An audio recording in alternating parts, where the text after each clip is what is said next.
Omar, a little bit of help for people who might be in really greatly concerned about their situation in their home. Number one, just call your insurance provider as soon as you can. Most of them have emergency numbers probably, and see what they can do. Give them the information right away, and hopefully you've got the right kind of policy to cover this kind of stuff. Yeah, exactly. So many pictures, so much video rolling into our CP24 newsroom. Because of you, we've been showing a lot of that today. Let's just show you some of what we've been seeing. Take a look at this. This is from around the GTA, really. This roof is completely ripped apart. The walls on the upper floor have collapsed. This siding didn't really stand a chance. Fences, in some cases, literally ripped out of the ground tonight. And like the fences, trees didn't stand a chance. Lots of reports of branches, trees downed because of the massive winds that we experienced. And they, of course, ended up on sidewalks and in some cases in front of homes. Several cars, the victims of falling trees this evening as well. We heard from several callers who were telling us that in some cases SUVs were overturned and in some cases vans were overturned. And that gives you a sense of how fierce this wind was, or these gusts of wind were, and how much of a punch it was able to pack. It packed quite a punch. Let's go to Nathan Dowden right now in Vaughan as we wait for a news conference with Mayor Linda Jackson. And we know there, Nathan, that about 120 homes have been evacuated. Yeah, we also know that some cars have been damaged, if not destroyed. We also have heard that some buildings in the area have been damaged as well. So quite a bit of damage.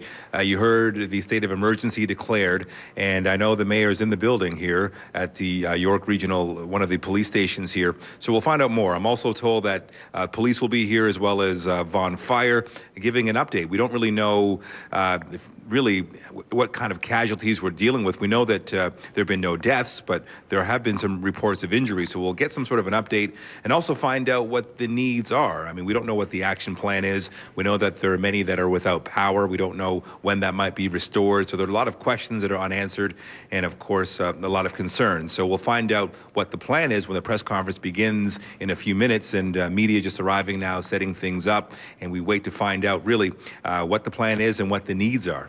And as we wait for that news conference to begin momentarily, Nathan, describe what you have seen earlier this evening in other parts of the city, because at one location you were at, there was a missing person, in fact, and also a woman who was being treated on a stretcher.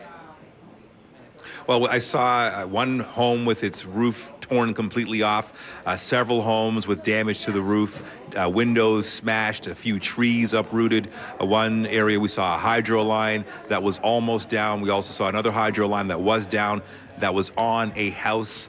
And of course, just dozens of people in the neighborhood wandering around outside, talking to each other, many coming to us, showing us pictures, showing us video, telling us their own individual story.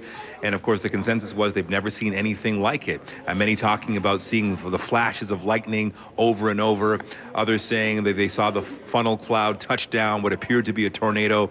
A few residents telling us they saw the tornado rip through the neighborhood in one direction and come back in the same direction, following its own path, creating double the damage. And other residents saying they're surprised to hear that there have been no deaths because it looked like it based on the destruction. And then many people just approaching us talking about the area that they live in. I mean, we've only got our camera in one location, where we were at least, and many telling us, you know, you got to come to our neighborhood as well and see the damage is just as bad, if not worse. And also there are various pockets throughout Vaughan with similar stories of damage. And we're hearing now 120 homes destroyed, and then you've got other homes damaged as well. So quite a bit of damage. And I can't remember the last time an area in the GTA was declared as a state of emergency, but that's what they're saying here in Vaughan. And I spoke with some officials a little bit earlier, and they say that yes, there are the evacuation centers that have been set up. The Red Cross will be there as well, assisting people. And you just wonder if people are okay, because I mean, the damage is just something that very few have ever seen before. It's extreme. Omar. And as you were talking to these people, describe their voices. I mean, were they still scared? Were they puzzled? Were they excited? What was your sense, and how did they feel at the time in the aftermath? Well, I'd say different people, different reactions. Some almost taking it, in stride, I guess using humor to try to cope with it. Other people, hearts racing as they sort of remembered and recounted what happened, and their voices shaking as they talked about it because it's pretty traumatic. And of course, every parent there that I spoke with concerned about the little ones, and you wonder how the kids are going to cope with this, and parents trying to protect them from this, trying to explain that this is just, you know, a storm, things happen, Mother Nature, and hoping that they're not too traumatized by it. But yeah, different reactions from different people, and a lot of concern. One area resident saying that it was a good thing that people at least were talking to each other and looking out for each other and checking on each other, and that might be the focus for us. At least one story, seeing the neighborhood getting closer together. And then on top of that, other people talking about seeing, you know, several different barbecues on their backyard, seeing 2x4s going through windows, feeling the house rattle, feeling the house shake, saying that their house has been completely destroyed.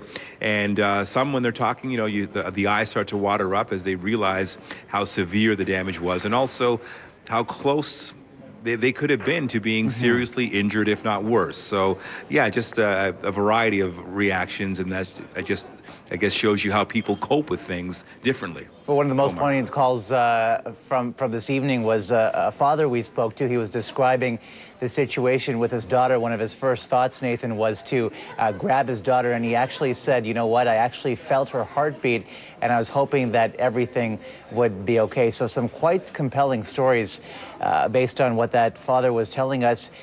When you were at that last location, were you getting a sense that officials were communicating whatever information they had to the people in the neighborhood, or were they unaware? Were they learning about it minute by minute? I'd say somewhat. I mean, there was a moment where police just started speaking loudly, and a crowd of people gathered around to get instruction from them. And what police were basically explaining to people was that they needed to sort of step back from the police tape, and they were also explaining why, because some of the hydro lines were at risk of falling down. So they were at least communicating in that way, but still they were working at the same time, and it was hard for them to do both. But I think there are still a lot of questions that are have not been answered, and I'm sure while police are on scene that they will get to it. Now, I'm being told that this press conference will begin soon, so with that, I'm going to switch the location of my mic and put it on the table here.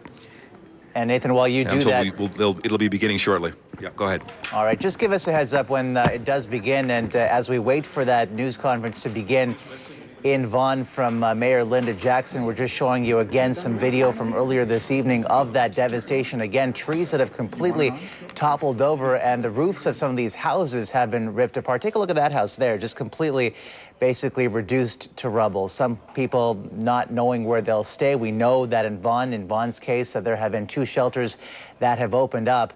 But the mayor of Vaughan, Linda Jackson, telling us earlier this evening that a state of emergency has been declared there, which basically means that she will be working with various officials to try to make sure that people are safe. As she was telling us also that only minor injuries at this point, based on the information that she has, nothing major, and certainly based on the information that she has no fatalities. This is different from what we have seen in other parts of the province. At 4:30, we know that a possible tornado touched down in the area, the town of Durham, and we have that news conference in Vaughan right now. Let's listen in.